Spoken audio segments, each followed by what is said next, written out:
These young showas will go through some dramatic changes over the next few months. Changes in patterning, mainly the sumi and the white, and changes in body shape and size. We'll look at them all again in the fall on Koi Fix.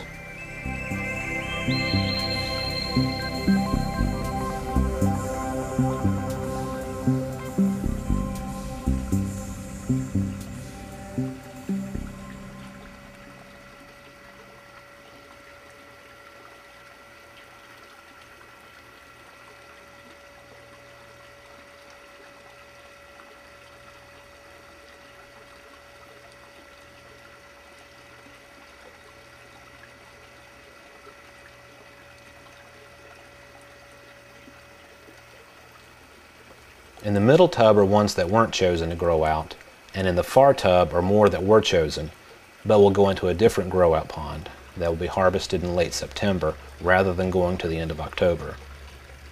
Here's a closer look at them.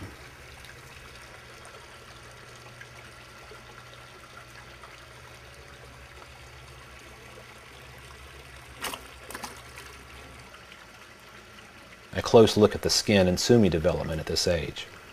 The sumi on this show will be a little heavy, and lacquery though. The sorted tubs are bagged up and walked down to the grow out ponds.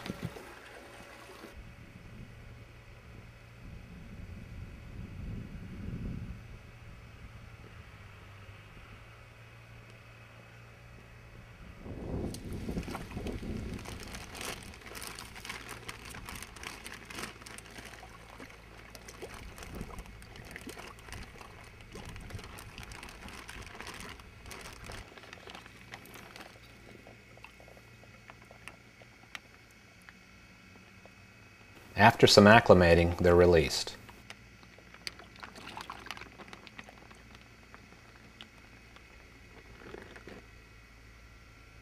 Notice that they stay in a group, and they don't just dart off, they calmly inspect their new surroundings, and the group swims off together.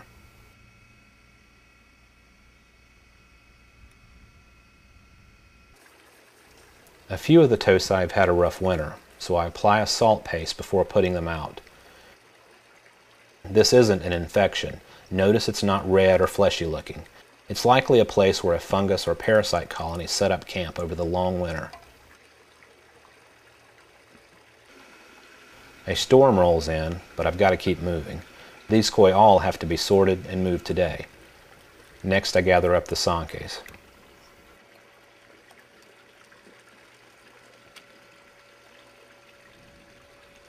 Sankes are a difficult koi to produce in any numbers, and I cull pretty ruthlessly, so not many were overwintered.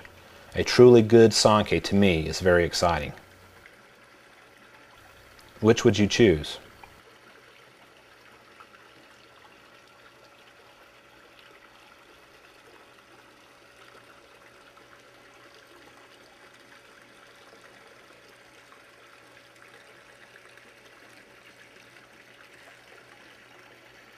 This Tancho Sanke is pretty nice.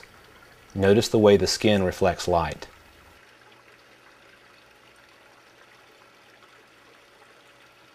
Here's another Tancho Sanke. That's not nearly as nice. Can you see what the difference is? The skin is nice, but the sumi will always be heavy, and the Tancho marking is offset and not symmetrical.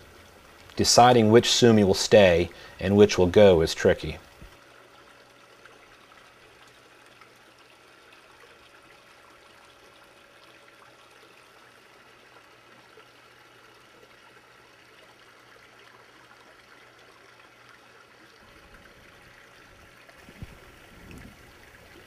This one is the top of the group right now.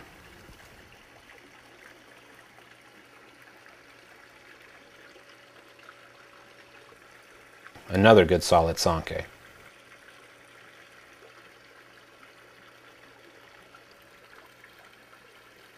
This is the largest of the group.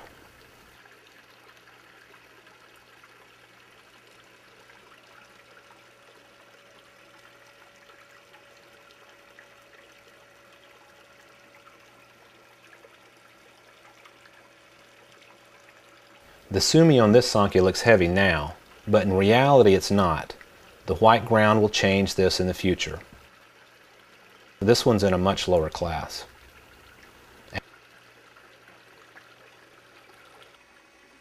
After the Sankes are sorted out, I move on to Kohakus. Which single one would you choose?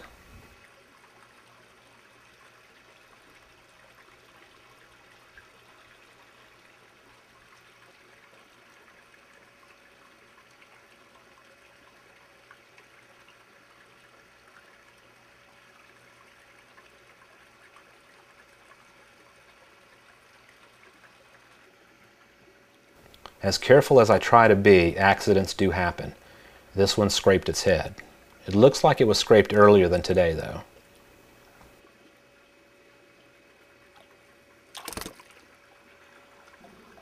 This particular group of Kohakus are all siblings, from an American-born mother and 2 Japanese-born fathers.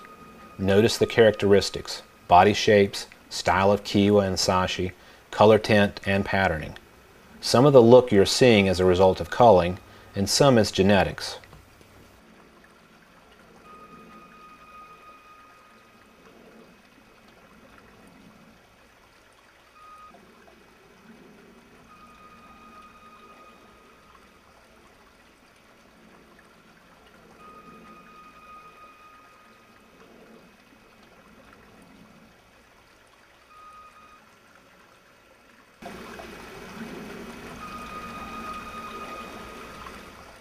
My selections are bagged up and moved out.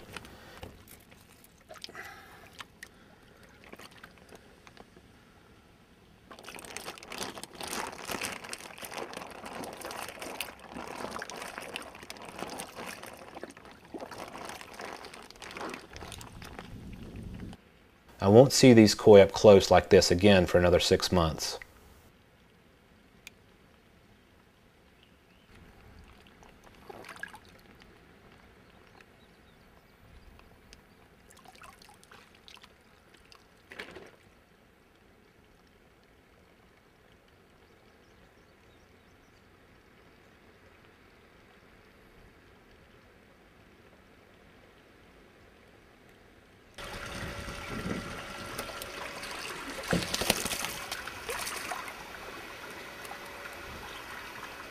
This is the benigoi we looked at as a 2-month-old during the second cull of this group, in issue number 4 of Koi Fix. It'll be moved out for the summer too.